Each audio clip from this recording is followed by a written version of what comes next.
So organizational tips, and I think the organizational tips are important because they help us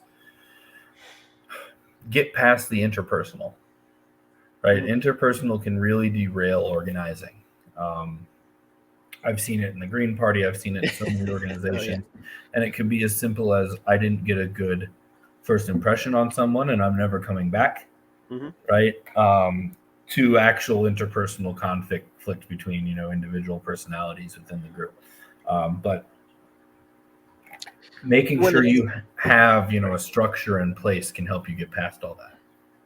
Yeah, when it's a smaller organization, if you just have a handful of people, then and you know each other relatively well. You've had those initial conversations. You might be able to work out differences in a small group, and that's okay.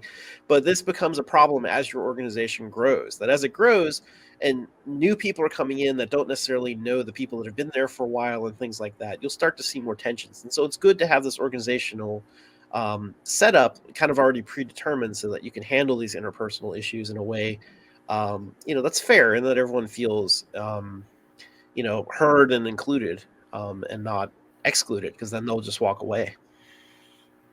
Yeah, so you want to have a decision-making process in the Green Party's big on modified consensus. There's always Robert's rules. There's plenty of other kind of progressive decision-making processes you can look into. Um, Avoid the tyranny of structurelessness. An organization without common policies, without even the means to establish common policies and actions, is not decentralized, it's disorganized.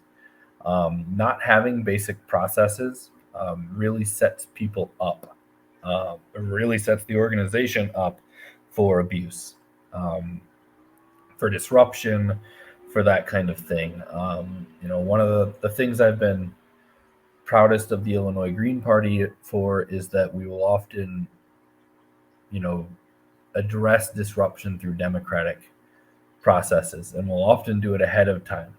So if we know we're expecting it, our coordinating committee will vote on how we're going to handle if X happens, and being prepared ahead of time is definitely good, and and allows you to not deal with things in the heat of the moment Hmm. when it may not be best dealt with. Also, Hmm. and it provides due process. It provides some form of process that can be gone through and can be democratic. Bylaws, elections, officers, um, conflict resolution processes are super important. One thing I always warn about, especially for like new green parties, is don't get too bogged down into this, right? Honestly, any initial organizing group should set itself up to be a transitional temporary body, where they say, we're organizing right now, but in this amount of time, we will have democratic elections to fill all of the roles and to, reaffirm and edit bylaws. So if your state party is like mine and requires this stuff, you might have to do it to be official. Um, but also don't get stuck in this, right? If you're ready to move on an issue, if an opportunity presents itself to move on an issue, Hmm. um, don't say, oh well, we haven't elected a chair who's going to say we can do it, right? Get going. um, and then tech and tools. I've said it a few times, but tech, social media, that kind of stuff, um, it's a great supporting tool for organizing, but they can't replace it, right? Technology can make us more efficient, it can make us more effective, but it can't fully replicate the face-to-face conversation that builds trust. Um, so CRMs, I mentioned earlier, it's where your contact list lives. Nation Builder is popular in the Green Party. Action Network's becoming popular in the Green Party. Civi CRM is free but complicated. Mailchimp, if you are just getting started, you can have up to 2,000 contacts in a Mailchimp and send out communications. Tool communication, project management tools can really help. Um, much of the Green Party is still living in the 1980s, where they were founded on email lists. It was how the Green Party started, with the committees of correspondence, email lists, right? And it's still how the National Committee conducts its operations, and it means that we haven't modernized, we haven't streamlined, right? Email is an awful way to organize. So you can look at things like, Trello, that can be a project management. Basecamp is growing in the Green Party. Slack. If you're nothing else, a Facebook group. It's a very distracted organizing space on Facebook, right? Because everyone's getting notifications and all that. But if you've got nothing else, it's better than nothing, right? So you need to create an organizing space where where you can work outside of meetings.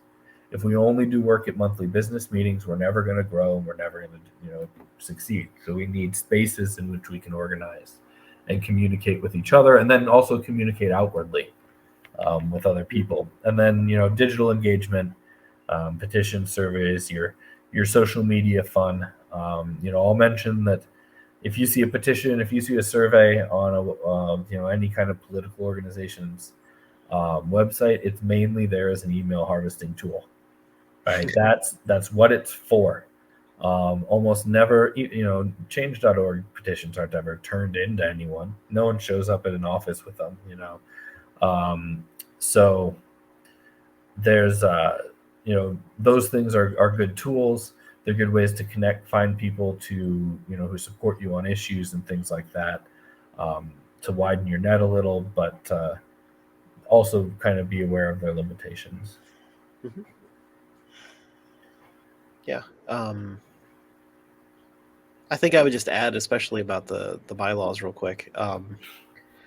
It shouldn't necessarily be a legalese document where everyone in your group has to be a lawyer to understand it. That's not what it's really about. It's really just community agreements, right? That we've gotten together, and we just want to set some guidelines ahead of time so that if there is any disagreement or conflict, we have a way to resolve it. By making a decision, for example, to hold a vote. If so, what kind of vote? Is it a majority vote where 50% plus one win? Are you trying to get more people to agree to it? So maybe you want a 2/3 vote or something. You can pick that, and you can kind of decide how you want to do it. But it's just a guideline. It's not meant to be legalese that you hit each other over the head with. It's just so that everyone understands. Everyone's on the same page of what the expectations are.